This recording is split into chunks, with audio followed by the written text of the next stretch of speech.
श्री शिवाय नमस्तभ्यम। हर हर महादेव। ओम नमः शिवाय। आप सभी पर भगवान भोलेनाथ और माँ पार्वती अपनी कृपा सदैव बनाए रखें। आज की वीडियो में आप सुनेंगे सावन मास महात्म्य का 11वां अध्याय। आपने यदि हमारे चैनल को सब्सक्राइब नहीं किया है तो सब्सक्राइब जरूर कर लें।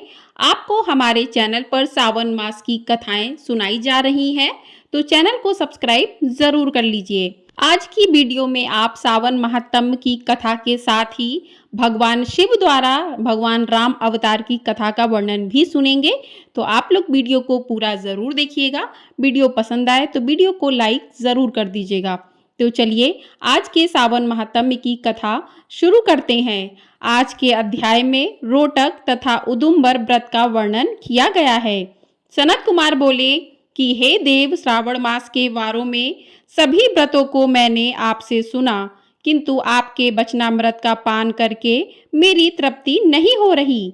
हे प्रभु, श्रावण के समान अन्य कोई भी मास नहीं है, ऐसा मुझे प्रतीत होता है।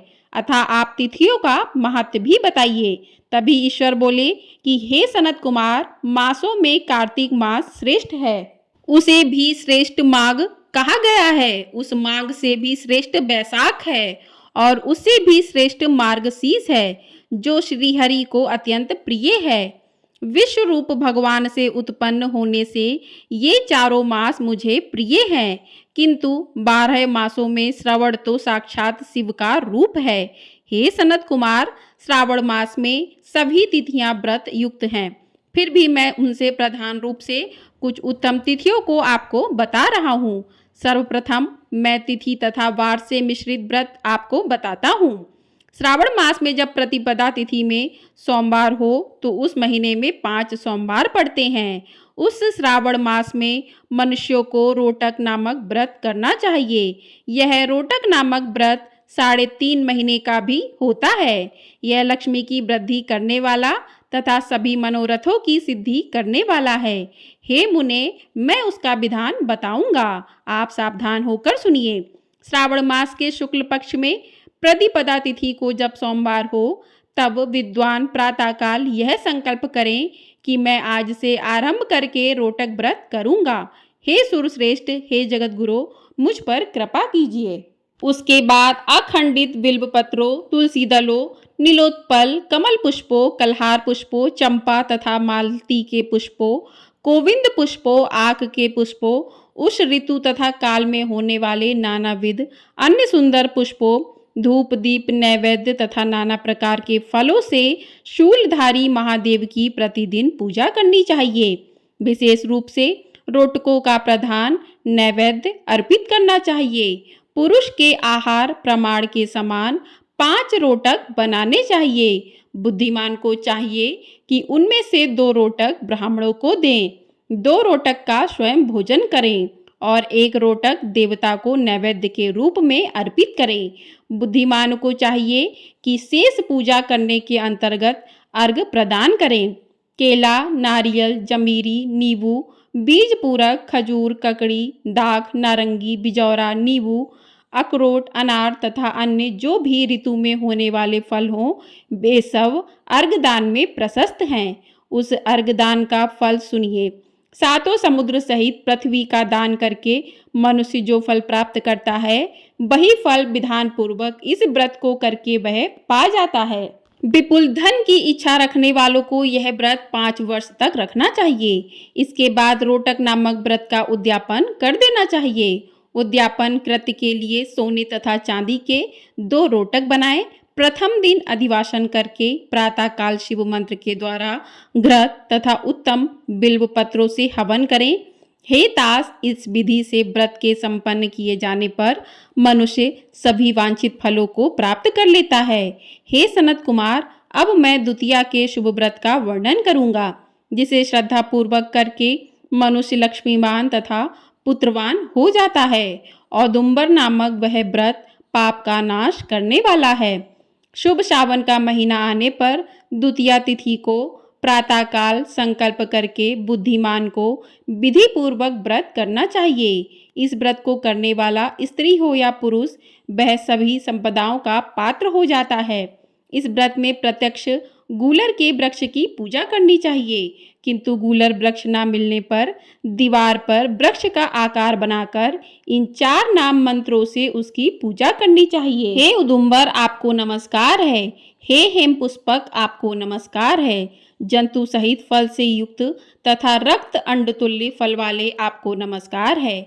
इसके अधिदेवता शिव तथा शुक्र की भी पूजा गूलर के वृक्ष में करनी चाहिए।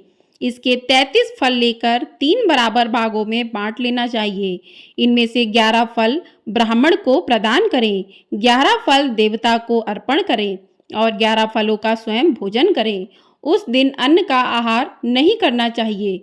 शिव तथा शुक्र का विधिवत पूजन करके रात में जागरण करना चाहिए। हे तात, इस प्रकार 11 वर्ष तक व्रत का अनुष्ठान करने के बाद व्रत की संपूर्णता के लिए उद्यापन करना चाहिए। सुवर्णमय फल, पुष्प तथा पात्र सहित एक गूलर का वृक्ष बनाएं और उसमें शिव तथा शुक्र की प्रतिमा का पूजन करें। उसके बाद प्रातःकाल होम करें। गूलर के शुभ, कोमल तथा छोटे छोटे 108 फलों से तथा गूलर की संविधाओं से तिल तथा घृत सहित होम करें। इस प्रकार होम कृत्य समाप्त करके आचार्य की पूजा करें। उसके बाद सामर्थ्य अनुसार 100 अन्यथा 10 ब्राह्मणों को ही भोजन कराएं। हे वत्स, इस प्रकार व्रत किए जाने पर जो फल प्राप्त होता है उसे सुनिए। जिस प्रकार यह गूलर का वृक्ष बहुत जंतु युक्त फलों वाला होता है, उसी प्रकार व्रतकर्ता भी अनेक पुत्रों वाला होता है और उसके वंश की वृद्धि होती है। यह व्रत करने वाला सुवर्णमय पुष्पों से युक्त वृक्ष की भांति लक्ष्मीप्रद हो जाता है।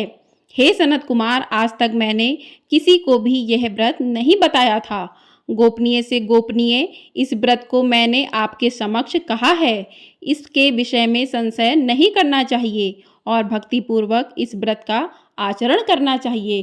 बोली हर हर महादेव, ओम नमः शिवाय।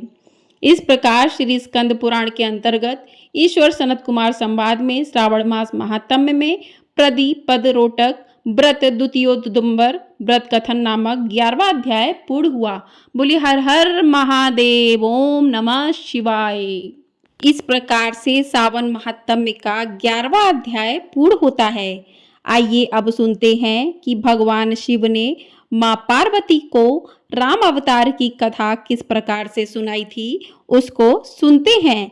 तो आइए भगवान भोलेनाथ का ध्यान करते हुए इस कथा को सुनते हैं।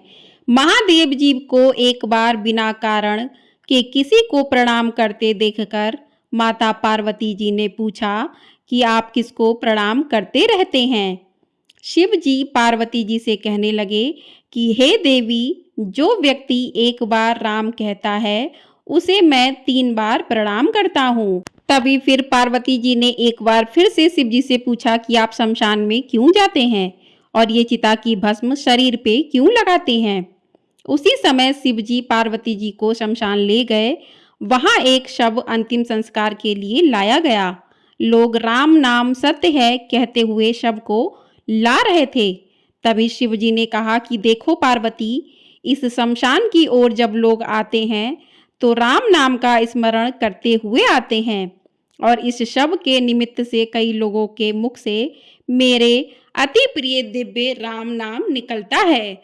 उसी को सुनने मैं शमशान में आता हूँ और इतने लोगों के मुख से राम नाम का जप करवाने में निमित्त बनने वाले इस शव का मैं सम्मान करता हूँ।